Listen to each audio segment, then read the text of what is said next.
Emotional control that silences disrespect. The quiet power hidden in plain sight. Power often hides where noise can't reach. In a world that rewards outrage and rewards the loudest voice, the idea that silence could be stronger seems almost absurd. But look closely at the moments that truly shift a room. The pauses before great leaders speak. The calm faces of people who refuse to be provoked. That is where real influence begins. The quiet power hidden in plain sight isn't about withdrawal or avoidance. It's about the deliberate choice to stand unmoved, to project stability when others expect chaos. Most people assume that emotional control means suppression. They imagine gritted teeth, forced smiles, and swallowed anger. But suppression is just another form of reaction. It leaks out later as resentment or bitterness. True control is different. It is the freedom to decide. It is the ability to let a disrespectful remark pass through you without attaching meaning or self-worth to it. It's not bottling up emotion, but mastering it, shaping it, choosing its expression. Picture a scene. Two colleagues clash in a meeting. One raises their voice, mocks an idea, tries to provoke a response.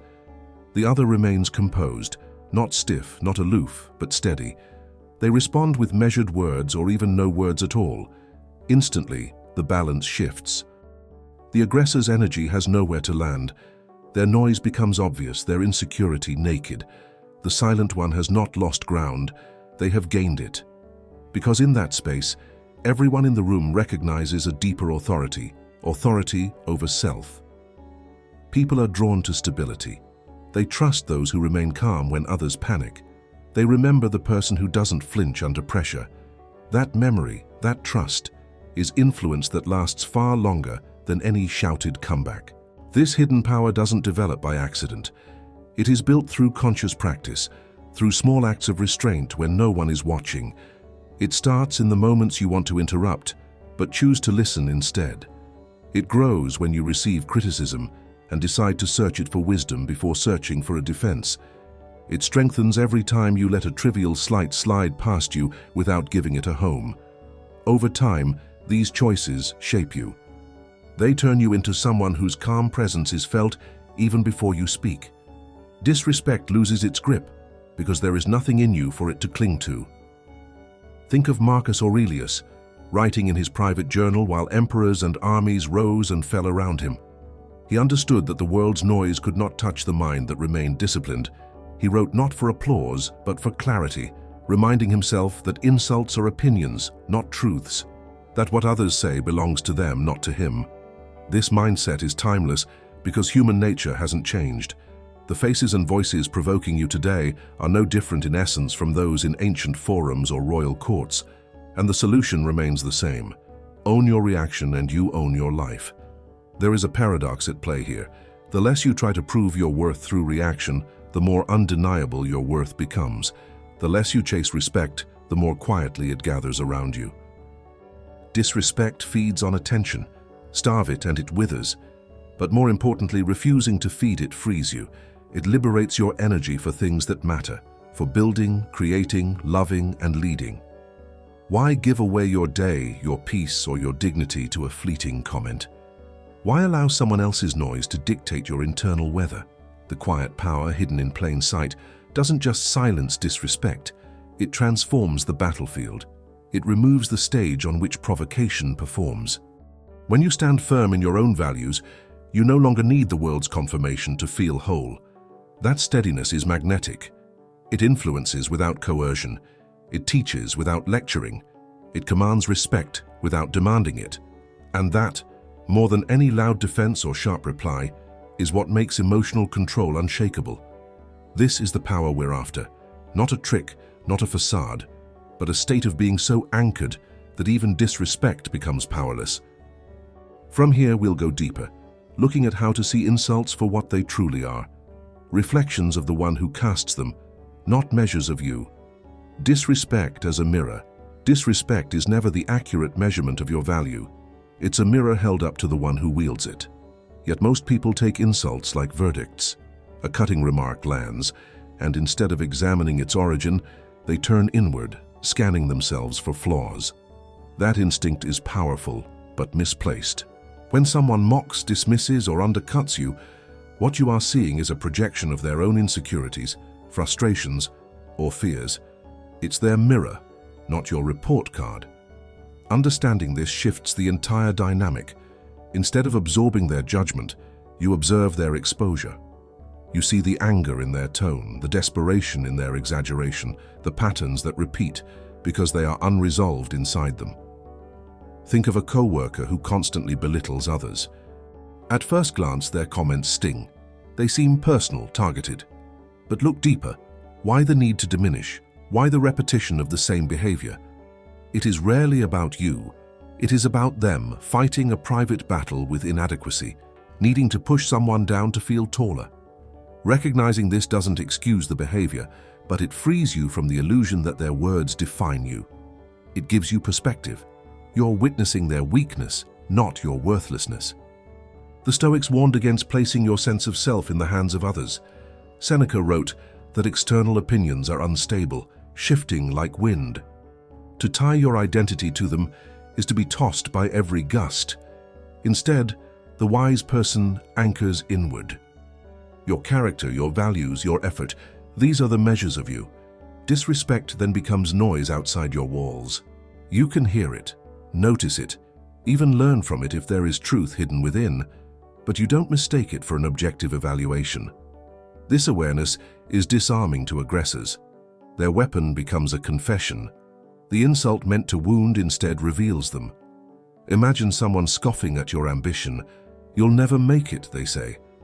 Old reflexes flare, you feel anger, maybe doubt. But pause. Who speaks those words? Perhaps someone who gave up on their own dreams, who resents your courage to keep going. Their statement is less about your potential and more about their regret. Seeing this steals its power. You no longer react defensively. You see them clearly and you stay steady. Emotional control isn't just silence, it's insight.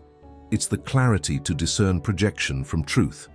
This shift doesn't only protect you, it can make you compassionate. When you understand that disrespect often masks pain, you may respond, if you respond at all, with calm or even kindness. You don't feed their hostility with your own. You don't mirror their chaos. You let their mirror show them to themselves.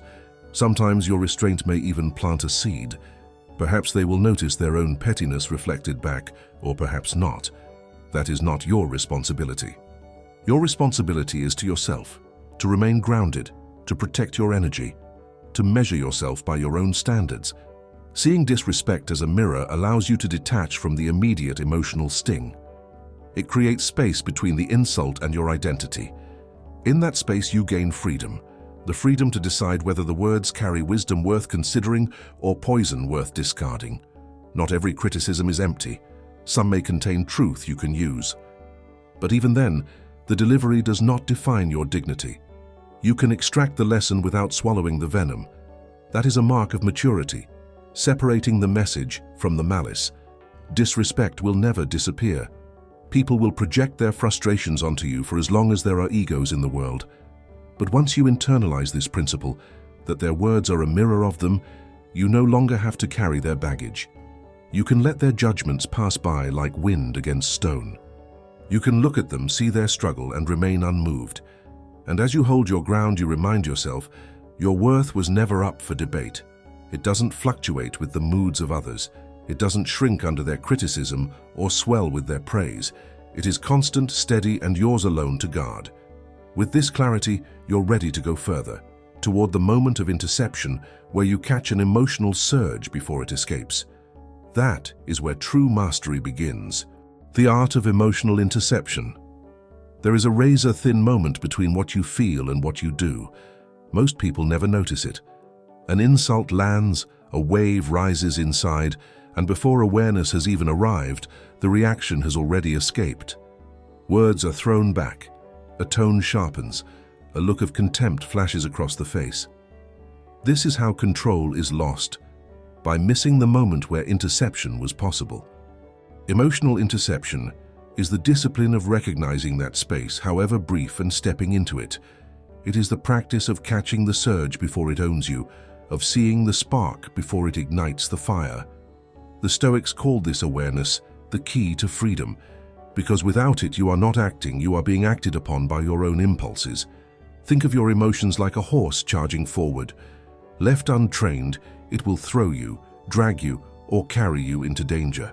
But with awareness, you can take the reins. Not to crush the animal, not to deny its power, but to guide it. Emotional interception is not suppression. It doesn't mean pretending the surge isn't there. It means noticing it, naming it, and choosing where it goes. When you feel the heat of anger rising, interception is the breath you take before words form. When you feel the sting of humiliation, interception is the pause before you lash out to restore pride. In that pause lies choice, and in choice lies mastery. This art can be practiced anywhere long before disrespect arrives. In daily frustrations, the traffic jam, the delayed reply, the spilled drink, you can train yourself to catch the swell. Each irritation is a rehearsal. The goal is not to be unfeeling, but to be unshaken, to know that what rises inside you does not have to dictate your response. Over time, this practice lengthens the space between stimulus and reaction. What was once half a second of blind impulse becomes 2 seconds of awareness, then 5, then a steady calm where once there was only fire. Science affirms what the Stoics intuited. Neuroscience shows that the amygdala reacts before the rational brain has time to process, flooding the body with chemicals that prepare for fight or flight. But just because your body prepares for war doesn't mean you must go to battle. Conscious breathing, grounding techniques, even the simple act of recognizing this is anger, can redirect the surge from chaos into clarity. Emotional interception is not denial, it is transformation. It is the skill of taking raw energy and choosing what it builds instead of letting it burn. Picture yourself in a confrontation. Someone raises their voice, mocks you publicly, or makes a sly remark designed to sting. The old reflex wants to bite back, but in that exact instant you catch yourself. You feel your chest tighten, your jaw clench, and instead of letting it spill outward, you acknowledge it inwardly. This is the trigger. This is the surge. That awareness is enough to stop the chain reaction. You breathe. You hold your ground. You look at the person not as an enemy to be defeated, but as a test of your command over yourself. They expected noise. They expected you to react. But you intercept the script, and now the story has changed. The energy that could have been wasted in anger is preserved, and your dignity remains intact. The more you practice, the more natural it becomes. Interception moves from a conscious effort to an instinct. Just as a seasoned warrior raises a shield without thinking, it becomes reflexive to pause, to breathe, to let the first wave pass before deciding how to respond. This doesn't make you cold or robotic. It makes you sovereign. It ensures that your words and actions belong to you, not to your emotions, not to your triggers, not to the person trying to provoke you. This art is not glamorous. No one applauds you for the fight you didn't have, for the insult you didn't return. But its value is immeasurable. Each interception is a victory over chaos, a reminder that you are not a puppet pulled by invisible strings. You are the one holding the reins. And in time, those reins no longer feel heavy. They feel natural, part of who you are. Emotional interception becomes less about discipline and more about identity. You become the person who is unshakable, who cannot be dragged into battles that are beneath them. From here, the path leads to the next stage, not only catching the surge, but turning your silence itself into a statement that commands respect. That is where power moves from the internal to the external, and where control becomes influence. Turning silence into a statement. Silence, when used with intention, is not emptiness, it is presence. It is a force that can bend the energy in a room without a single word. Most people misunderstand silence. They treat it as retreat, as a sign of weakness or uncertainty. But deliberate silence is different. It is an active choice, a declaration without sound. When someone disrespects you, they expect noise, defensiveness, anger, an argument to push against. Silence denies them the reaction they're fishing for. It leaves their provocation suspended in the air, unvalidated, exposed. It turns the spotlight back on them and forces everyone to see their disrespect for what it is. And in that pause, you are not absent. You are powerful. Consider a heated conversation where someone lobs a subtle insult. The room waits for your reaction. Instead, you hold their gaze, breathe, and say nothing. The pause stretches, the weight shifts. The aggressor grows uncomfortable, their words echoing without resistance. The people around you sense something different.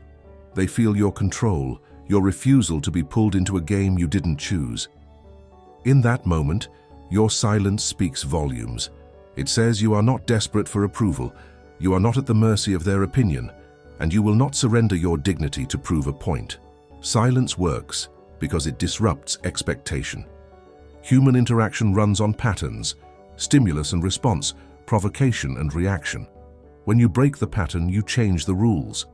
Your silence creates a void that others rush to fill, often with their own reconsideration. The aggressor may backtrack, realizing their words hang awkwardly. Bystanders may step in to defend you or shift the topic. Even if nothing outward happens, the psychological balance has already shifted. You have claimed the higher ground without a single verbal strike. But silence is not the same as passivity. It must be paired with presence. Your body language matters. A calm posture, steady eyes, and controlled breathing turn silence into authority. Slouching, avoiding eye contact, or shrinking away can make silence look like defeat. The Stoics understood that the external expression of inner discipline reinforces the message. A composed exterior signals that your silence is deliberate, not fearful. This practice extends beyond confrontations. In negotiations, arguments, or emotionally charged discussions, silence can open space for truth to emerge. It can prevent you from saying words you would later regret. It can make others reveal more than they intended, giving you insight without effort. And in moments of disrespect, it is the ultimate refusal to be manipulated. You are telling the world, I choose when and how I engage, and your attempt to bait me has failed. Some will try to interpret your silence as concession. They will attempt to provoke you further, to drag you out of your calm. This is where discipline matters. The power of silence lies in consistency, holding your ground until the provocation dies of its own weight. Over time, people learn that you are not easily moved, and your reputation for composure becomes its own shield. Fewer will try to provoke you because they know it will not work. Turning silence into a statement also teaches you humility. It reminds you that not every battle is worth fighting. Not every insult deserves energy. It frees your time and attention for pursuits that matter. It lets you walk away with dignity and tact, rather than leaving a trail of heated words that serve no one. This is not about superiority. It is about sovereignty over yourself. When you master silence, you master one of the most subtle and effective tools of emotional control. Picture the next moment someone tries to provoke you. Hear the words hang in the air. Feel the instinct to respond. Then choose not to. Let the weight of your quiet presence do the work. Let them feel the echo of their own disrespect. And as you stand there unshaken, you will understand what Seneca and generations of Stoics knew. Silence can be louder than any shout, and in its stillness, you hold the kind of power that cannot be stolen or broken. Reprogramming triggers. Through preemptive reflection, mastery in moments of disrespect begins long before those moments arrive. Emotional control is not forged in the heat of conflict. It's cultivated quietly, in the spaces where no one is watching. Preemptive reflection is the discipline of examining your emotional landscape in advance, mapping the places where you are most vulnerable, and reprogramming your triggers before anyone else can exploit them. Too often, people assume that control is about sheer willpower in the moment of provocation. But willpower alone is brittle. It breaks under pressure. Preparation, on the other hand, builds resilience that does not crack. Begin by observing your patterns. When you think back to times you reacted poorly, what was common among them? Was it criticism of your competence, a mocking tone that reminded you of past wounds, a sense of being dismissed or excluded? These are not random. They are coordinates on your emotional map. Identifying them gives you power, because once you know where the landmines are, you can diffuse them before you step there again. Reflection turns blind reaction into conscious choice. Imagine starting your day with a brief mental rehearsal. You picture someone questioning your ability or underestimating your worth. In your mind, you feel the surge begin, but this time you see it from a distance. You breathe. You visualize yourself responding or not responding with calm authority. This isn't fantasy, it's training. The brain, exposed to imagined scenarios, strengthens the same neural pathways it would use in reality. When the real test comes, you will recognize it as familiar, and familiarity breeds steadiness. The disrespect that once set you ablaze now meets a mind that has already decided how to stand. Preemptive reflection also includes affirming your values daily. Marcus Aurelius began his mornings reminding himself, "Today I will meet people who are selfish, arrogant, deceitful." He did not do this to cultivate cynicism, but to prepare his spirit. By expecting imperfection, he armored his mind. If you start your day expecting smooth seas, every wave feels like a storm. But if you start your day acknowledging that challenges will come, you're not surprised when they arrive. You greet them as part of the natural order, not personal attacks. This mindset reprograms the reflex that interprets disrespect as catastrophic. Another layer of preparation is reframing past wounds. Old hurts often make current slights burn hotter. Reflection invites you to revisit these memories, not to dwell on them, but to strip them of the power they hold. You might recall the teacher who embarrassed you, the friend who betrayed you, the partner who mocked your dreams. Acknowledge the pain, then recognize that you survived it. That recognition reinforces your strength and reduces the sting of new offenses. You are no longer that vulnerable child or wounded friend. You are someone who has endured and grown. The insult today is a small pebble compared to the mountains you've already climbed. Over time, preemptive reflection reshapes your emotional terrain. It doesn't make you unfeeling, it makes you unbreakable. Disrespect may still arrive, but it finds no easy entry. You have already rehearsed your calm, affirmed your values, and disarmed your triggers. You become someone who doesn't merely avoid reaction, you genuinely feels less provoked. Your serenity is no act. It's the natural state of a mind that has done its work in advance. This practice requires consistency. Just as a warrior sharpens their blade before battle, you must sharpen your awareness before confrontation. Journal your observations, meditate on your values, replay past scenarios with new, wiser endings. This is not wasted effort, it's investment. Each reflection you make today is a reaction you won't regret tomorrow. And as you refine this skill, you will find that even in the presence of disrespect, your heart rate stays steady, your mind remains clear, and your silence retains its weight. The world will not stop testing your composure, but with preemptive reflection, those tests lose their edge. Disrespect becomes background noise, incapable of shaking a foundation you have already fortified. From here, the path leads to another subtle art, using graceful deflection to steer tension away without confrontation, proving that control is not just internal, it shapes the entire narrative around you. Using graceful deflection to control the narrative.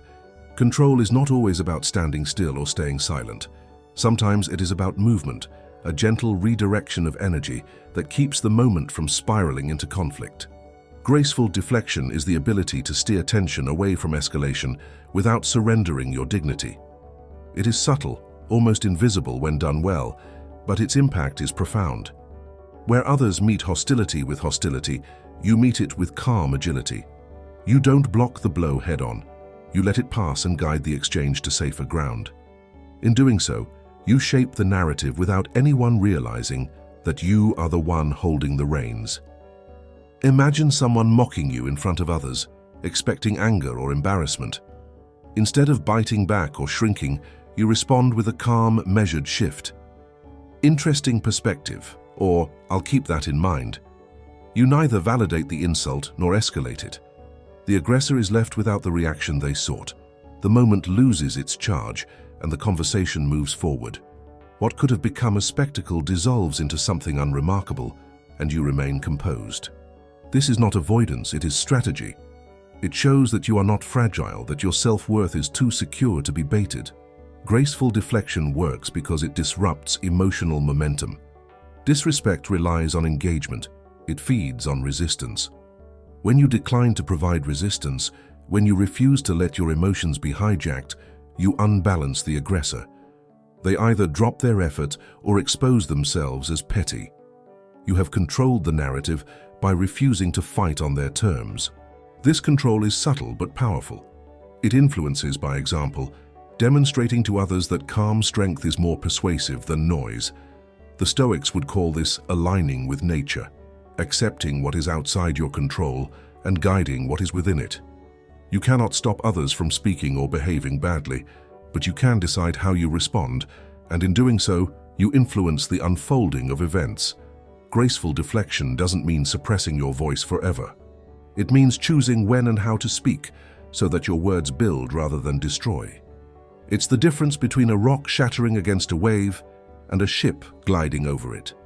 Another form of deflection is humor, not sarcasm, not cruelty, but lightness. A well-placed, gentle remark can diffuse tension and remind everyone of perspective. It signals that you are not wounded, not brittle, and not interested in combat. But humor must be used carefully. It should not belittle or humiliate in return. The goal is to disarm, not to wound. The person who can inject calm levity into a heated moment often emerges as the true leader of the room. Deflection can also mean redirecting focus to a constructive topic. If someone undermines you publicly, you might respond briefly, then pivot. Let's focus on the main point here, or let's bring this back to the solution. You don't ignore the disrespect entirely, but you don't give it the spotlight either. You place the attention where it serves everyone's interests, not the ego of the provocateur. Over time, people learn that you are steady, not easily rattled, and committed to what matters. This builds quiet respect, even from those who once tried to provoke you. Practicing graceful deflection requires awareness and rehearsal. You can prepare phrases that are neutral but firm, practice body language that conveys calm, and remind yourself before entering challenging environments that you will not be pulled into unnecessary battles. This preparation ensures that when disrespect comes, you have tools ready, not out of fear but out of wisdom. The ability to guide a conversation away from hostility is a sign of strength, not weakness. When you master graceful deflection, you realize that control isn't about dominating others. It's about mastering yourself and influencing the energy around you. The narrative no longer belongs to the aggressor. It belongs to you, quietly, invisibly, through your choices. And when the room feels the shift you've created, they may not know exactly how it happened, but they will remember the steadiness you displayed. From here, we turn to an even broader perspective.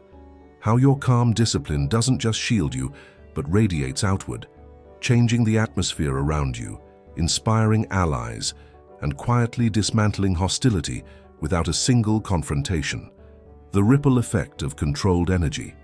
Emotional control is never confined to the boundaries of your own mind. Its influence spreads outward like ripples on a still pond, touching everything around you. When you hold your composure in the face of disrespect, you're not only protecting your own dignity, you're altering the energy of the room. People sense stability instinctively. In a world addicted to quick tempers and loud reactions, the presence of someone who remains unshaken is magnetic. It draws allies quietly, diffuses tension invisibly, and redefines what strength looks like for everyone watching. Picture a group discussion where tempers flare. Two people clash, voices rising, emotions spilling into the air like sparks. In the midst of the chaos, you stay grounded, steady voice, calm eyes, deliberate gestures. Your restraint doesn't go unnoticed. The people nearby feel the shift, even if they can't articulate it. Your energy becomes an anchor, giving others permission to breathe, to slow down, to reconsider their own tone. One person calming themselves can inspire another and another until the entire atmosphere softens. This is the ripple effect, the silent transfer of steadiness that turns conflict into clarity. Even aggressors are not immune to it. A person trying to provoke you expects a script. They poke, you explode, and the cycle reinforces itself. When you don't follow the script, when your calm makes their anger look misplaced, they often falter. Some will double down out of embarrassment, but many will quietly adjust, recognizing on some level that their behavior feels smaller against your stillness. They may not thank you or admit it, but you've planted a seed. You've shown without preaching that control is more commanding than volume. The ripple effect extends beyond single interactions. Over time, your reputation for composure precedes you. Colleagues know that you won't escalate small slights into wars. Friends trust you with their vulnerabilities because they sense you won't react with judgment or impulse. Strangers may not even understand why they feel at ease around you, but they do. Your energy tells them, here is someone steady, someone safe, someone who chooses their responses with care. This influence is subtle but profound. It can transform relationships, shape group dynamics, and even shift workplace cultures. Stoic wisdom has always understood this interconnectedness. Marcus Aurelius reminded himself that human beings are part of one body, that the actions of one affect the whole.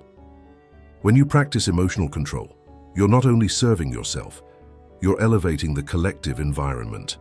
Your calm presence can prevent conflicts that might have harmed others. Your silence can create space for wisdom to emerge. Your refusal to escalate can model a standard that others begin to follow. In this way, emotional mastery becomes leadership, whether or not you carry a title. The ripple effect also protects your future self. The composure you hold today influences how people approach you tomorrow. Those who might have tested your boundaries learn that it's futile. Those who value maturity and steadiness are drawn to you. Opportunities open because people trust that you won't be ruled by impulse or ego. You become the person others look to in a storm, not because you demanded authority, but because you demonstrated it without words. Even in private, the ripples reach further than you think. Your children, your partners, your closest friends, they watch how you handle disrespect. They learn, consciously or not, that self-control is strength, that reacting is easy but mastery is rare. In moments when they face their own tests, they will remember your example. The world changes quietly this way, one person choosing calm over chaos again and again until the choice becomes contagious. Controlled energy is not about being untouchable, it's about being intentional. You still feel the sting, the frustration, the heat, but you decide what to build with that energy. You choose to let it radiate as steadiness instead of scatter as anger. In doing so, you remind everyone, including yourself, that emotional control is not just personal armor. It is a gift you give to every room you enter, every person you meet, and every future you hope to shape. From here, the final step awaits, the moment where all these threads converge into a single truth, the silent victory that redefines what real strength means. The silent victory that redefines strength. Victory is not always loud. It does not always come with applause, trophies, or public acknowledgement. Sometimes it happens in the quiet space between provocation and response, in the private decision to stay steady when the world tempts you to fracture. This is the silent victory that redefines strength. It is the moment you walk away from disrespect without bitterness in your chest. It is the day you choose your dignity over a fleeting satisfaction of winning an argument. It is the look on your face when you realize that their insult didn't control you and it never could. True power is not about domination. It is not about crushing opponents or silencing voices with force. It is about refusing to be a puppet pulled by others' strings. It is the ability to decide where your energy goes, who earns your attention, and what deserves your emotional investment. When you control yourself, you cannot be controlled. The world's chaos may roar around you, but inside there is order, clarity, and freedom. The Stoics understood this long before modern psychology confirmed it. Your mind is your kingdom. Guard it well, and no one can overthrow you. Think of the provocations that once held you captive, the sharp comments that haunted you for days, the arguments that drained your energy, the grudges that lived rent-free in your mind. Those chains dissolve when you master emotional control. Disrespect becomes an echo that fades quickly, no longer dictating your mood or your decisions. You no longer carry others' chaos into your day or your dreams. You are lighter, freer, and more focused on what matters. Building, loving, creating, becoming. The battles that once consumed you now look small against the horizon of your greater purpose. This silent victory reshapes your identity. It makes you trustworthy, unshakable, and quietly influential. People will notice, not because you broadcast your control, but because they feel it in your presence. They will adjust their tone around you, seek your perspective, and draw strength from your steadiness. You become a living reminder that composure is not passivity. It is the highest form of command. Even those who once disrespected you may eventually respect you more, though they may never admit it aloud. Their recognition isn't your goal, it's simply the natural consequence of your mastery. This is not a single achievement, but a lifelong practice. There will be days you falter, moments when emotion slips past your guard. That is part of being human. The measure of strength is not perfection, but persistence. Returning to calm, recommitting to control, and remembering that your worth is never in question. Each time you choose restraint, you reinforce a powerful truth. You own your reactions, and in owning them, you own your life. Carry this with you into every room, every conversation, every challenge. Let your silence speak when noise would betray you. Let your steadiness shape the atmosphere around you. Let your composure remind you that strength is not in conquering others, but in conquering yourself. And as you walk this path of quiet power, share your own insights. Leave a comment with the moments you've reclaimed your peace. Subscribe so you can continue strengthening the discipline that keeps you unshaken. Together, we build a world where respect begins within and radiates outward, one silent victory at a time.